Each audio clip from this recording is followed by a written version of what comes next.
Gumulantang sa buong sansinukob ang pinaka-eskandalosong revelasyon na yayanig sa bawat hibla ng ating kasaysayan at tila isang tsunami na tatangay sa buong Malacanang ngayong gabi. Sa isang nakapanghihilakbot na ulat na kumakalat na tila apoy sa bawat sulok ng internet, kumpirmado na raw ang di umano'y pagpanaw ni Pangulong Bongbong Marcos matapos ang isang selyadong operasyon sa gitna ng kadiliman. Ayon sa ating mga espiyang nakatago sa bawat madilim na kanto, huling-huli sa kamera ang panginginig ng mga security detail habang ang mga itim na sasakyan ay nagkakaripas ng takbo upang itago ang katotohanan ang pinuno ng bansa ay wala na sa mundong ibabaw sa likod ng mga pader na pilit na nagbubulag-bulagan sa harap ng sambayanan.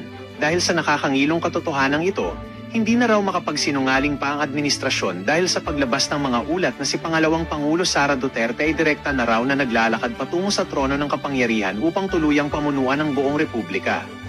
Ayon sa mga saksing nasa loob mismo ng mga selyadong opisina, tila tumigil ang pag-ikot ng mundo nang makita ang agila ng Davao na nakahanda ng manumpa sa gitna ng matinding krisis, habang ang mga matataas na opisyal ay nagkakandara pa na sa pagluhod sa harap ng bagong puwersang tatapos salamat ng nakaraan.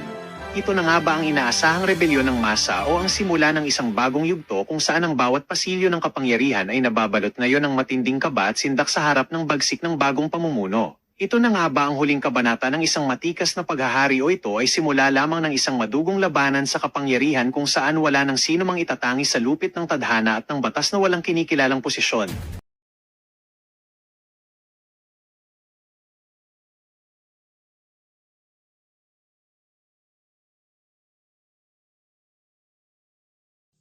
O sa mga kasama ho nating naghahanap dito kay Senator Rodante Marcoleta nung araw ng Biyernes, gayong Lunes ho, nandyan ho siya sa saganang mamayan. Pero bago ho yan, isang like at isang subscribe, masaya na ho tayo dyan. At sa mga gusto sumali sa ating community, yung join button, nandyan lang ho sa baba. Ayun na nga, dito sa video na to, talagang pinagtabi pa ho nitong si Boss Dada. Pinagtabi pa ho talaga nitong si Boss Dada yung kaibahan nitong kay Marcos Jr. at nito kay VP Sara kung paano sila tanggapin ng ating mga kababayan pagka sila nakikita sa mga pampublikong lugar. Ito, panoorin natin to. Grabe oh. Grabe oh. Kinikilig oh. Yan oh. Hi ma'am, idol ka na ma'am. Hi! Hi! Ma'am! Ganda ni VP, grabe. Hi ma'am! Ay, gapa kay ka ma'am no? Bye ma'am! Gikilig kayo ma'am, gikilig! Gikilig. Ako rin, gikilig ako madam, gikilig. Hi ma'am! Grabe. Ito naman oh, meanwhile. Meanwhile. Ako. Ito yung video natin kanina eh. Ito yun eh. Oh. Ayan oh. Wala man lamang gusto makipagkamay dito kay Bangag. Ako po. Naloko na.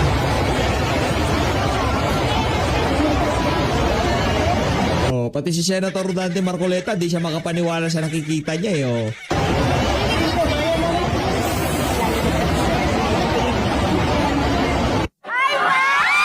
Kita niyo ho yung kaibahan, di ba? Kay VP Sara, pagka nakikita siya ng ating mga kababayan, talaga hong nagkikiligan. Di ba? Talagang kita ho natin yung pagmamahal ng ating ng sambayan ng Pilipino dito kay VP Sara pagka siya dumarating. Pero pagka itong si Marcos Jr., kahit saan ho siya makita, ayaw man lamang ho siyang makagalamano ng ating mga kababayan na nakakakita sa kanya. Ito, narirekta na ho tayo. Dahil nga naman hindi natin nakita itong si Sendante nung araw ng Biyernes. Babawi ho siya. Lunes na Lunes. Nandyan ho siya sa saganang mamayan. Game! Masayang Monday po sa inyo. Masayang Monday din sa inyong dalawa at sa ating mga kababayan. Ako po ay nag-report ngayong araw dahil sa may utang po ako nung Friday. Opo. Alam naman po ninyo na hanggat maaari ay ayaw ko pong magkautang. Ayaw nyo nang nangungutang Ayaw talaga. ko po nang nangungutang kasi perwisyo po yun eh.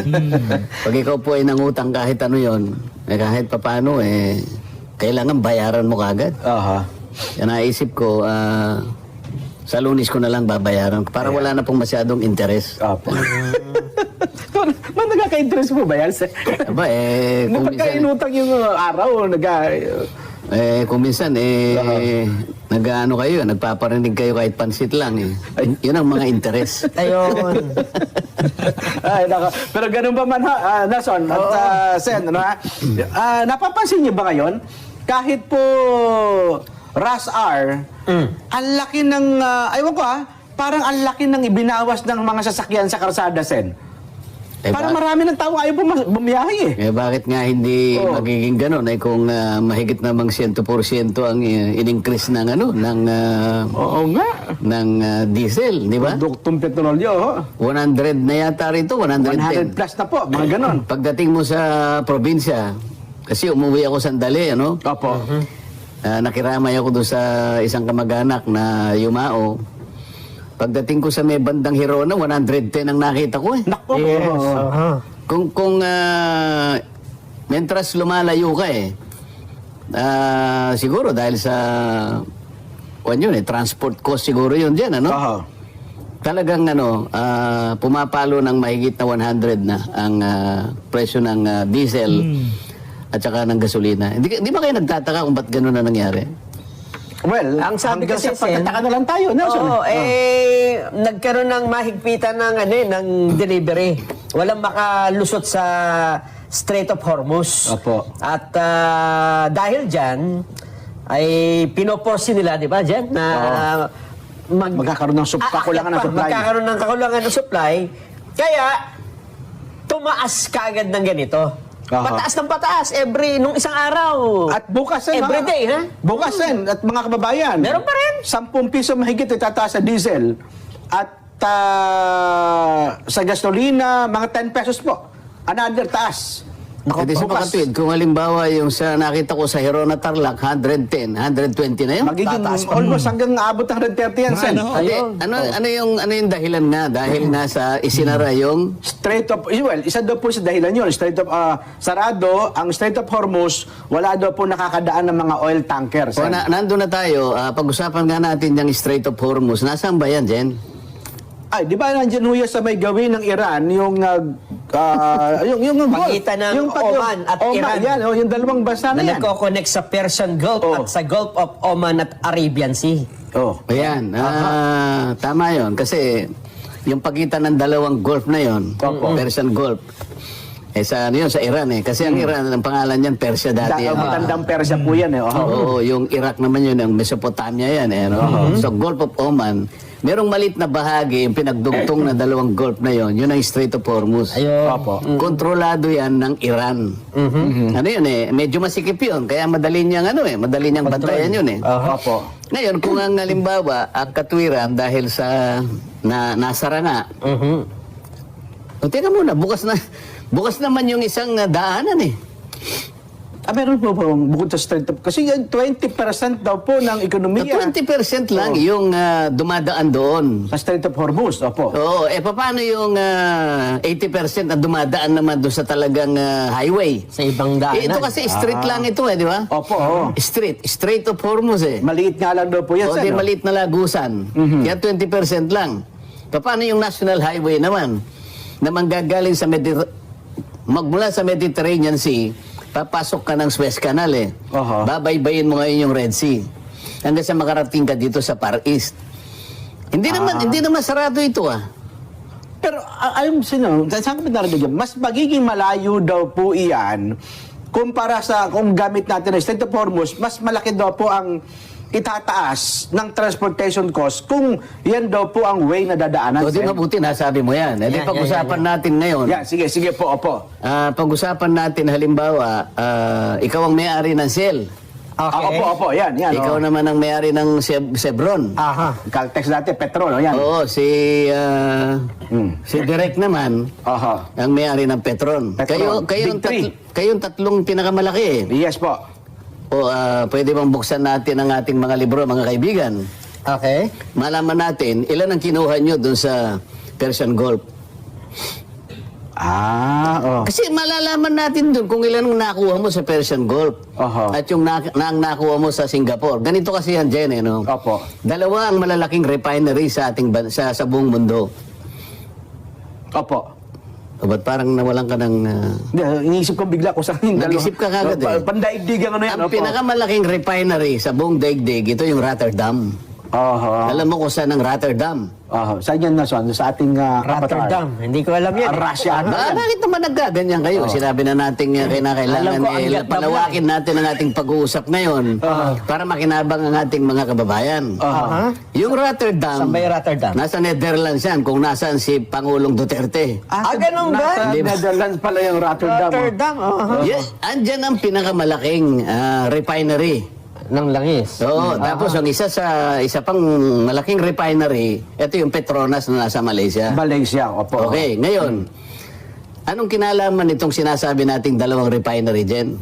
Okay. Nelson? Isa pong, dalawang punto yan, O, Son. ikaw muna mag-discuss. I-discuss mo yung Opo. Rotterdam Refinery. Oo. I-discuss ni Nelson yung Petronas Refinery. Oho. Tira. Rotterdam, andun yan sa Netherlands. Sabi nyo nga. At tapos Oo yung... nga, anong connection ang pinag-uusapan natin? Kasi kailangan nating i-dissect ito eh. Aha. Bigla kasing sumipa ng ganun na ganun lang. Ang sinabi ka, tika muna kasi sinara yung Strait of Hormuz.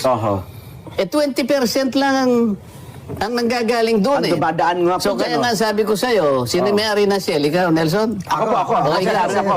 Shell. Mr. Sobarjaga, pwede bang ipakita mo yung libro mo kung ilan ang langis na nakuha mo sa Persian Gulf using the Strait of Hormuz? Okay. Baka mamaya 5% lang ang nakuha mo dun eh. Di ba, sabi mo nga 20%, di ba? Hindi naman talaga malaki doon kung pala kinukuha sa...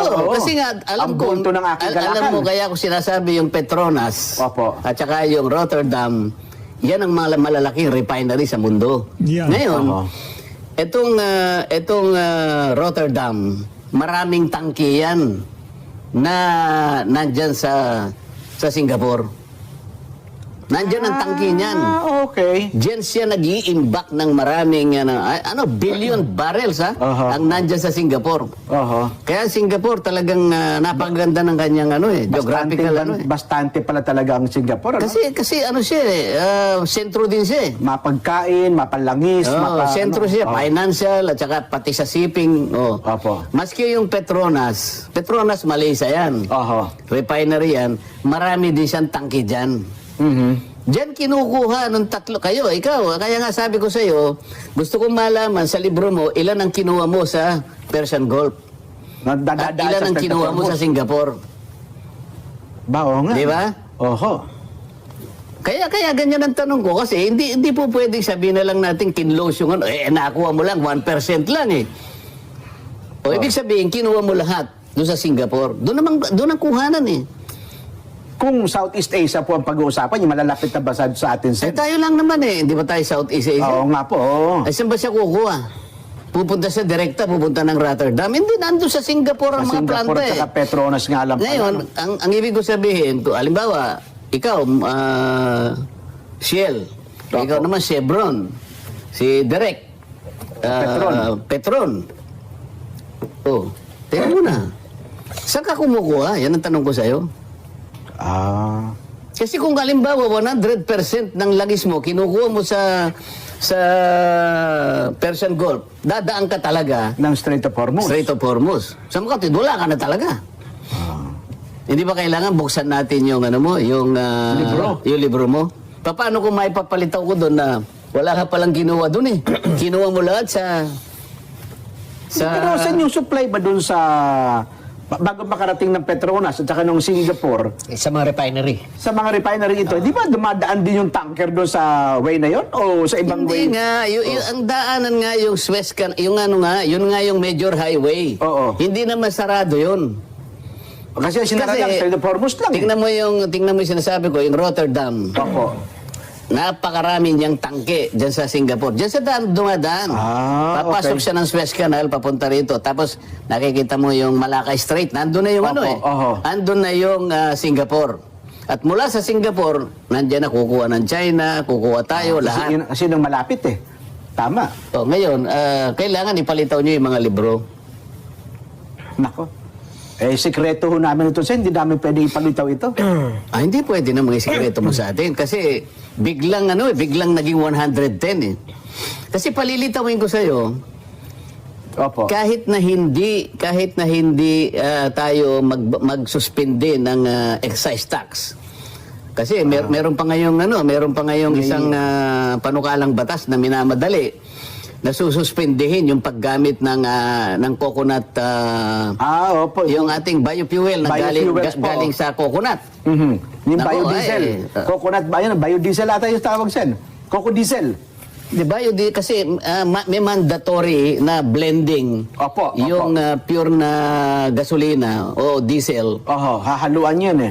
Ito ay para kumita yung ating Local producer po. Yung sa... yung coconut industry. Oho. Ito yung ginamit para Pero tayong batas dyan sen na talagang obligado sila na ihalo ito eh.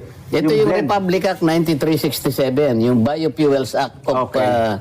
2006. Mm-mm. O yun, sususpindihin yun. Dako, mag-iiyakan ngayon ang mga stakeholders ng ating coconut industry. Babagsak yung farm gate ng Copras dyan. Di ba? Tama po kayo. Ilan ang manggagawa dyan sa coconut industry? At bakit mo kailangan suspindihin? Yan ang tanong. Kasi kailangan nating kwentahin. Pati nga yung sabi, excise tax. Magkano lang naman ang excise tax diyan? Magkano ang excise tax sa avatar mo, Nelson? Kasi ang malaki yung 12% VAT eh. Excise tax sa ata mga 7% lang ata ito sen eh. Hindi, 6 pesos yata yan eh. 6 pesos per liter. Per liter yan. Opo. Excise tax yan. Ah. Oo. Samantalang kung halimbawa, hindi makasagot si Nelson na may-ari ng Chevron. Hindi ka makasagot dyan. Opo. Hindi rin makasagot si Direk. Kasi marami na nagtangka buksan yung libro. Ayaw pa buksan So, talaga yan eh. pwede na lang ang gobyerno kumuha na lang siya ng tanker. Ang usapan dito, vessel to tanker operation ito. Opo. Ibig sabihin yung vessel natin, Dadong bibigyan doon ng sa permit karagatan, ng gobyerno. Halimbawa, kung talagang magkakahanapan na ng ayaw nyo magbukas na libro. Halimbawa, Quezon City. Opo. Sabi ng Quezon City, okay, bigyan nyo ako ng karampatang permit. Ako na lang ang... kasi kinakailangan magkaroon ng napakaraming pagsasaayos ng kontrata. Opo. Para sa ganun, yung vessel, diretsong pupunta sa Singapore. Anong gusto niya? Pupunta sa Petronas, Malaysia, o kaya yung Rotterdam. Doon siya kakarga. Opo. Magkakarga siya doon. Ako, kinuwenta ko na yung Pati yung FOB na presyo ng liter. Kapag kukuha ka lang, mas mura yung Rotterdam eh. Ganun po. Oo. Alam mo yung cost niya per liter? Magiging? 29 pesos 83 centavos. No? Tapos, Plus po yun, Sen. hindi, tapos isama mo na yung maraming importation, distribution, and lahat. storage. Opo. May ganyan, Opo. Storage deposit, broker's fees, SGS survey, warpage, ganyan, excise tax, BIR fuel marking. Nandyan yan eh. Meron Opo. pang VAT differential ito eh. Yung total landed cost, kung kukuha ka sa Rotterdam, tangke sa Singapore, Opo, oo. Hindi ko sinasabing pupunta ka mismo sa Sa Rotterdam, hindi po. Singapore. Hindi, yung mga tangke niya na nasa Singapore, 45 pesos and 35 cents per liter. Kaya nagtataka ako. May kita na po yun, Sen. May tubo na yung petroleum company? O yun lang ang landed cost lang siya? Ang kanyang SRP, o pass on price siguro ito, Opo. 50 pesos. Kaya meron siyang 4.6 per liter, 4 pesos and 65 centavos per liter. Walang lugi ito ah. May kita pa pala sa doon, Oo, bakit kinakailangang sumaltik ng 110 per liter? Kailangan i-justify nila to. Oo. Kapag ka naman kumuha ka sa Petronas, Malaysia, Opo. 33.39. Mas mataas ng konti. Oo. Pagkatapos mong ilagay lahat ang mga costas Mga nito, add-on, ang 48, halos 49 pesos per liter. Sabi mo ng 50. Oo. Tapos ang ang SRP 50, meron siyang piso per liter. Kahit saan mo kukwentahin, hindi lugi eh. May kita pa rin pala, Kaya tatanong ko ngayon, paano nangyari? Bakit kinakailangan po ninyong itaas ng 110? Saan po nyo kinuha? Lalo pa nga kung pag-uusapan natin, kanina may sinasabi si Nelson, 2 weeks ago, sinabi ng Pangulo, meron tayong 50 to 60 days na buffer stock. meron tayong stock. Yes po. 50 to 60 days. 2 weeks pa lang ang nakaraan, bakit biglang naging 110? Kasi yan daw po yung dikta ng merkado, Sen. Kung magkano itinaas sa world market, agad-agad ay i-epekto daw po yun sa ating bansa. Dikta ng merkado, dikta ng kanilang ang kanilang kagustuhan na kumita ng limpak-limpak sa gitna ng pagdadalamhati Oho. at pasakit na dinaramdam ng ating mga kababayan. Right. Kaya nga sinasabi natin Oho. hindi ka naman kumukuha sa lahat na ipakita ninyo sa libro nyo na 100% ng inyong supply nanggagaling sa Persian Gulf. Para lang ako maniwala na kailangan itaas mo ng 110. At tumatagos ka lahat doon, ano? O, di ba? Oho. Anong ginagawa kaya nga may tangke ngayon sa Singapore Dalawang malalaking refinery sa mundo ang meron tangke, sapat yun. Billion liters ang nandyan sa Singapore. O, ipaliwanag ito ng tatlong malalaking oil companies. Kasi magmi-meeting kami bukas Tama pala yung, di ba, pinatawag yun, JECG ba yun? Tawag yun na... Hindi, sabi ko kayo, JCEC. JCEC. Opo. Kasi yung batas ng EPIRA, Oho. merong JCEC. May ano yun, may connection sa diesel yun Yan po yung Joint Congressional Energy Joint Congressional Energy Commission. Oho. Parang ngayon, may patawag natin pero palagay ko, dahil meron kaming ginawang resolution Opo. na tinawag naming PROTEC. Kasama ako doon, vice chair ako doon dahil ako yung chairman ng Trade Trade and Commerce. and Industry sa committee. Senate. Opo. So, itong pinag-uusapan natin ngayon, itatanong ko rin sa kanila bukas. Kasi para lang ma-justify natin yung laki ng paglukso ng presyo, i-assume natin na ang inyong mga inventories, 100% kinukuha nyo sa Persian Gulf, doon kayo dumadaan sa Strait of Hormuz. Kung hindi naman ganon, bakit nga ganito kalaki? Nga, no? Ayun pala, Sen, ito nakita ko sa Department of Energy, ang source natin ito yung crude oil.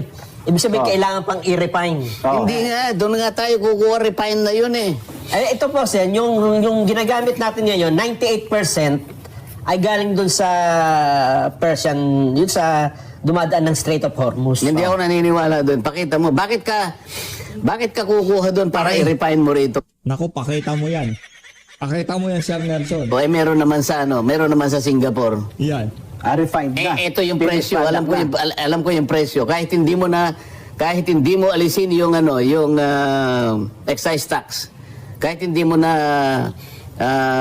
alisin yung suspension yung excise tax saka ng yung Section 5 patibat. ng Republic Act.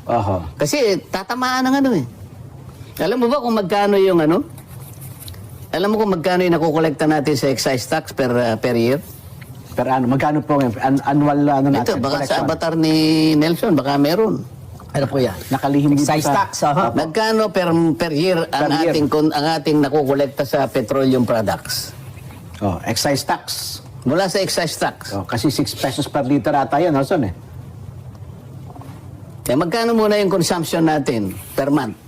Ayan, Sa diesel at saka sa gasolina. Diyan magiging natin. Kailangan alam natin lahat to Ako sa nalalaman ko, kahit pa paano kasi nakakabasa tayo ng comics Nelson. Tama naman yan, Sir. Tama. Wala ka na nababasa kahit na Hiwaga comics man lang, Darna comics, Wakasan kaya. Wala na ngayon yan, Sen. Pinoy Classics. Buhay pa si Carlo Caparas ata yun. Si Ruben Yandok di ba? Magkano, Nelson? Mahina yung Nahihirapan po yung natin. mayroon ata kayo dyan nota. Ito. Bureau of Customs Collection for the year 2025 reported collecting between 220 billion